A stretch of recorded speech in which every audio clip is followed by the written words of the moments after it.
What's up, everybody? Welcome back. This is Knobby Acres round number 4 from the NYOA series. I'm running the quad junior A class. We've had a few weeks off since our last race at Seneca Highlands, but I'm excited to get back to racing out here. The junior A class is a little bit smaller this week with only 5 riders in the class, but let's go ahead and get the race started here in a couple of seconds.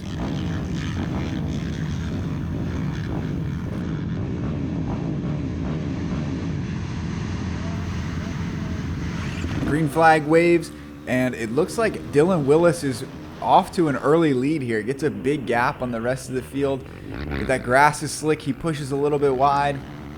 I'm in third, and then next thing I know, I'm braking too much, and Cody Marvin is going up right to the inside of that next corner. So we have Pat Lane out front, Dylan Willis in second, Cody Marvin in third. I'm back in fourth. And Johnny Minahan was actually having issues on the starting line. It looked like he couldn't get the quad fired up. So I don't think he was even able to make it out there on the track. So hopefully he gets everything fixed before we get back out there for the next race up at Ditch Banger.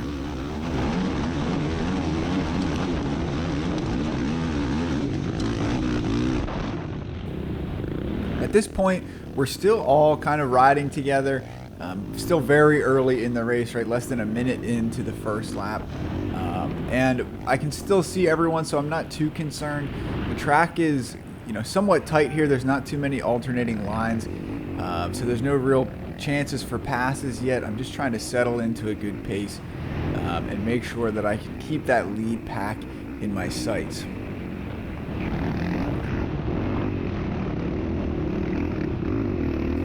Skipping ahead a little bit, we've kind of lost track of the front 2 runners.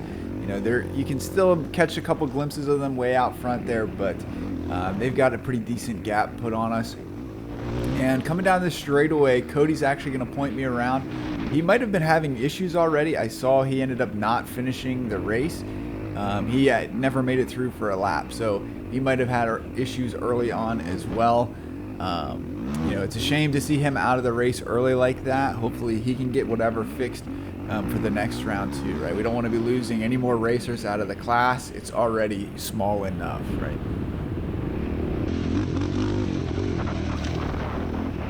You can see we're only 6 minutes into this race. I've already lost sight of the leaders. They're pretty much checked out on me.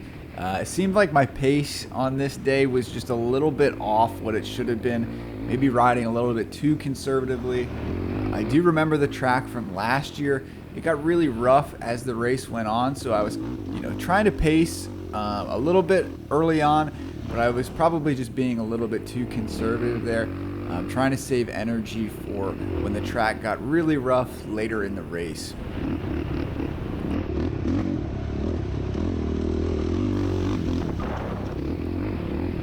Right here we come up on a split line. I choose to go to the right, which kind of has me weaving back and forth between these trees as I'm coming down the hill. The line on the left was a much straighter shot down into this opening before we dip back up into the woods.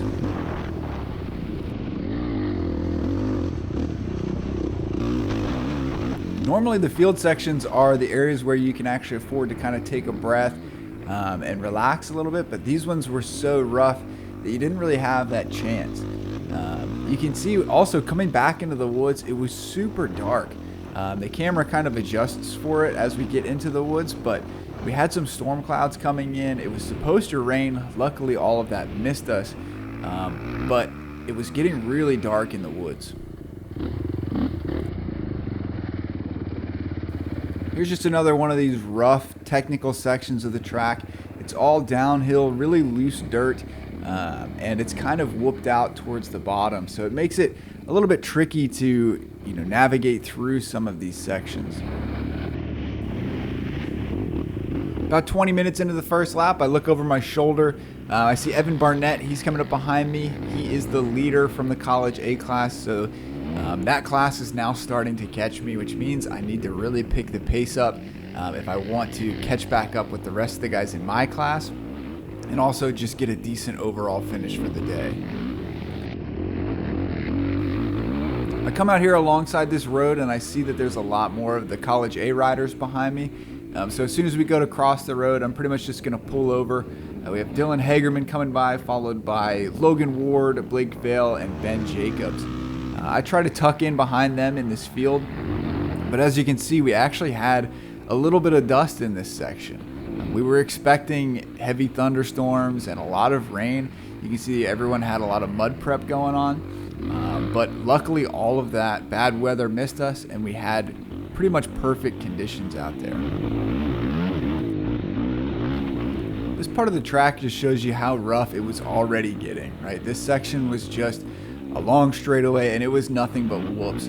They don't look very deep on the camera, but if you were out there, you know exactly what it felt like to go through that section. I don't know what it was about this track, but these fields were some of the roughest that I've ever really ridden through.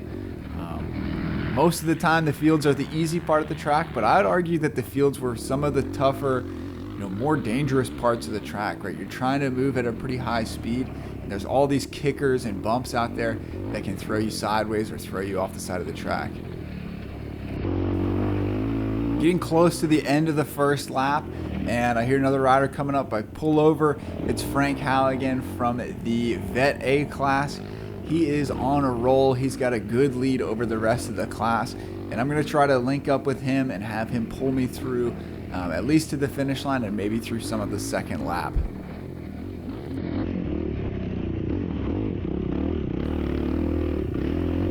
Coming through the finish line, ending the first lap, Pat Lane is in the lead. Dylan Willis is in second. He's about a minute behind Pat Lane. And then I am in third. I'm about 30 seconds back from Dylan Willis. No one else from the class was able to complete the first lap, so it's just us in the top three running to finish the race at this point. The bad luck from this track is about to claim another victim. I'm coming up this whooped out hill, and then I hit one of these whoops, and next thing I know, it's revving out. I feel like I might have burnt the clutch up or damaged the transmission, but it turns out I just snapped the chain and blew it right off the back. So at this point, I pretty much know that the day is over, right? I'm just trying to roll back down this hill and get off the track, but we actually have other riders coming up the other way. Riding backwards down a hill like this is much easier said than done. The front end just wants to slide no matter how you have the bars turned, because that dirt is just so loose. But I'm just trying to get it down here off the track and out of the way of the other riders. As you can see, I was actually able to get the quad off the track, get back up to the camper, and with the help of some of our friends, we were able to get a new master link and take the broken link out of the chain. But by doing that, that made the chain super short. We had to run the carrier all the way as loose as it would go. I took this video here. You can see this is how tight the chain was for the rest of the race, right? There is no slack in that at all. I'm pushing down on the chain, and I really can't get it to move on either the top or the bottom. And as you know, if you compress that rear shock, the chain actually tightens up even more. So at this point, I'm just trying to go out there and limp this thing around to finish that second lap to hopefully not DNF and at least gain a few points towards the end of the year. Before I go back out there for the second lap, I just want to give a quick shout out to my buddy Clayton. He watches the videos and he races in the 50 Performance Limited class in the Pee Wee race. He finished 5th overall and 3rd in class. So congrats, Clayton. I think that was his best finish up at a NYOA yet. He also posted the video, so if you want to watch that, it's up on YouTube as well. At this point, just pulling back on starting the second lap. I'm a little ways back from where I actually exited the track, but I just wanted to make sure that I wasn't cutting off any sections of the track when I got back out there.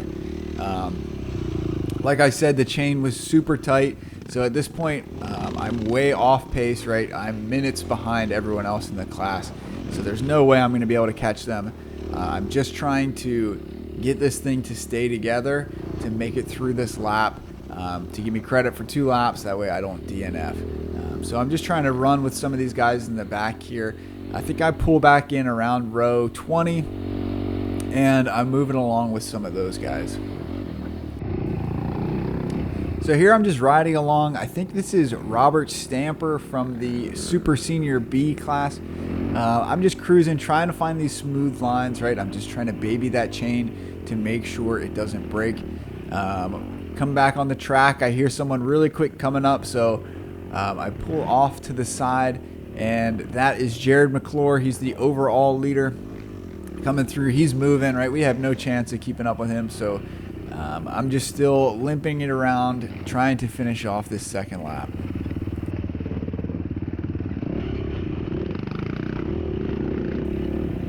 At this point in the race, I'm totally okay with just staying right behind Robert and running his pace. I know that I'm not going to do any additional damage to the machine running like this, so I'm just kind of using him to set my pace at this point. I was perfectly okay staying behind him, but he pulls over, lets me by. So I'm going to see if he can just link on to my rear grab bar. I'm just going to go a little bit quicker than the pace that he was running before and see if he can, stay with me and we can just run up and get him back up there with the rest of his class. A little bit farther down the trail, you can see we have another person who's coming through lapping us.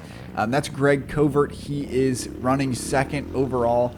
But you can see when I look over my shoulder, Robert Stamper, he's pretty close behind, so he's still there right behind me, following my pace, trying to make up some ground on the rest of his class.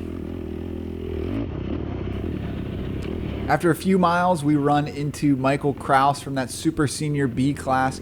I'm going to pull over to let another AA guy come through. That's Tavin Cook. Michael lets me by, and I think him and Robert had a good battle going on there that last lap.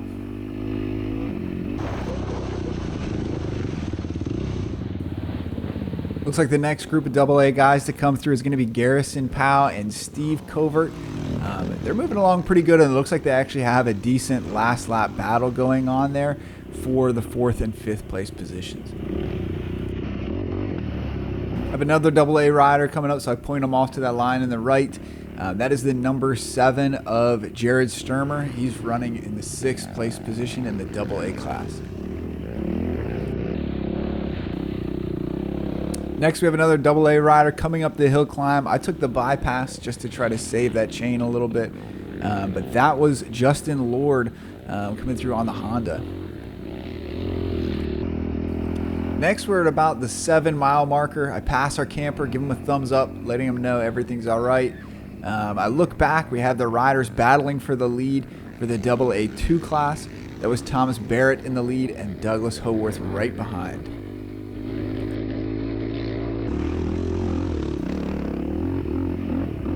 Next rider to come through is 3rd place for the AA2 class, Eric Wilczek. We're getting pretty close to the finish line, so I think he's the last person that ended up passing me and putting me a lap down.